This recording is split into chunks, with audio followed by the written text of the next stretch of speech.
Hey guys, thank you so much for tuning in to Movie Pop, and today I'm here to talk to you about Ang Lee's latest film, Gemini Man. It's currently holding a 24% critic score on Rotten Tomatoes, followed by a 84% rating by audiences. God, audiences, I thought you had a brain. What's happening here? You're really confusing me, man. My God. Let's just dive right into the critic consensus for the film. Gemini Man's impressive visuals are supported by some strong performances, but this sci-fi thriller is fatally undermined by a frustratingly subpar story. Yes. Okay, so critics get it. Obviously, 24%, that's rotten AF.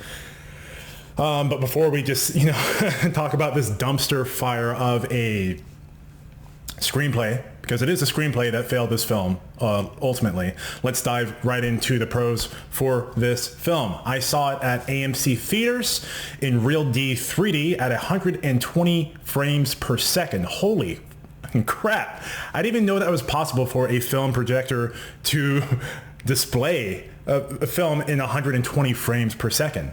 It was instantly noticeable as soon as that kicked in, and I was just, my jaw dropped. I was shocked. It was so smooth. It was so crisp, clear. Some of the problems associated with 3D films is motion blurring. And that's largely due with the fact that they're often projected in 24 frames per second. The whole 3D format, which I won't get into, is at odds with that. It's not like a traditional viewing experience. So it causes motion blur for most films that are projected at 24 frames per second in 3D.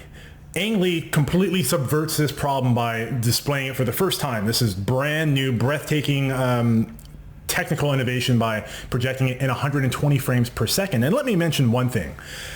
There are some articles online saying that this film is not being seen as intended by the filmmaker because, of course, it was shot in 4K at 120 frames per second. And apparently, I think it was a Verge article I read, apparently only 14 theaters in America are displaying this film as it was intended or close to it. And the close to it, I believe, the maximum resolution we're able to see it at is 2K. And I believe that would be in Dolby Digital theaters. Now, I'm not sure what the resolution was at my Real D 3D viewing experience, but I can definitely guarantee you it was 120 frames per second. So I'm going to assume it was a 2K viewing experience at the least. And my God, it was fantastic. I loved it. I think that was the saving grace of this film because it really just put you into this film, and it didn't give you only that nasty blur that happens with 3D that really removes you from the film. I was just constantly in awe at just the beautiful cinematography that Ang Lee was able to capture on film and display in this beautiful format. Will Smith, of course, is fantastic as always. The Fresh Prince is still fresh. Clive Owen, love that guy. I've loved him before he even was like a large star. I remember seeing Clive Owen back in the day from BMW Films when they had a couple of series of films that he was the title star in. Loved him ever since. He delivers a fantastic performance. And let me get back to Will Smith because we have some more groundbreaking technology here, and I'm going to commend the CGI. Because here's one thing.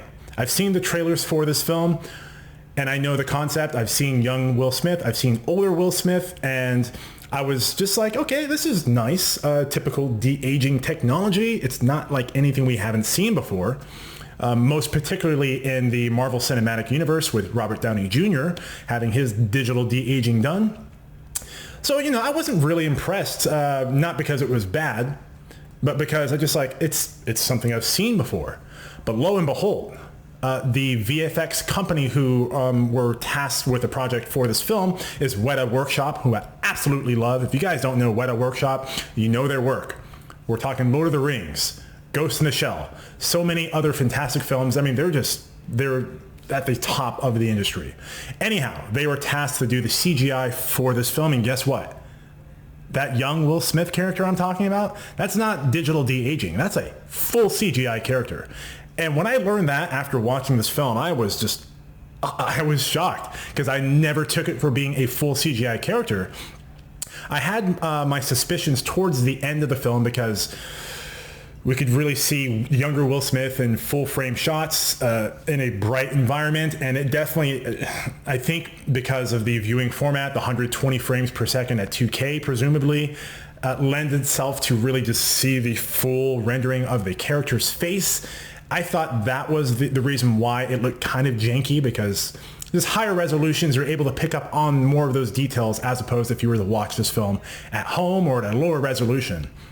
As it turns out, it's just the fact of that this was a fully CGI rendered character. So, oh man, anyhow, hats off to them for that. But man, let's just get right into the cons for this. My biggest gripe for this film. We did a trailer reaction, me and Lawrence. We were kind of lukewarm on the film. Honestly, it didn't look like it had much to really say in terms of a narrative. But the one thing that piqued my interest immediately was this line that Will Smith said when he's holding the gun on young Will Smith, and he's like, what if they find out like what we really are? And that led me to believe like, oh, okay, all right. So this might have something more to say, something more to reveal than what they're leading us to believe. And they're saving it for the actual opening day of the film. As it turns out, I don't know what the hell that line meant. There's nothing in this film that led me to believe that there was anything other than what presumably would mean that young Will Smith was a clone from older Will Smith, but that much we could already infer from the trailer. So what was the surprise there? What did that line mean? And yeah, that really pissed me off because, well, you know what I'm talking about. The story, man. The story. Is this a 1990s action film? Like the typical tropes associated with narratives, you're talking like 1990s, like Last Action Hero level of schlock. It was so bad. It was so bad throughout. It really just did not exceed my expectations. And worst of all, they did not stick the landing, because I was just shocked and appalled at the ending of this. I'm not going to ruin it for you, but it's very anticlimactic. Speechless. I'm not speechless like I was for Joker out of just sheer awe. I'm speechless because I'm just in horror for why anybody would think that would be a satisfactory conclusion to the ending of what is a big budget action film by a 9-time Academy Award nominated, 3-time Academy Award winner director Ang Lee. Why he would even allow such low-level screenwriting to be the final cut for his film. And David Benioff, one of the co-writers for this film. What the hell, man?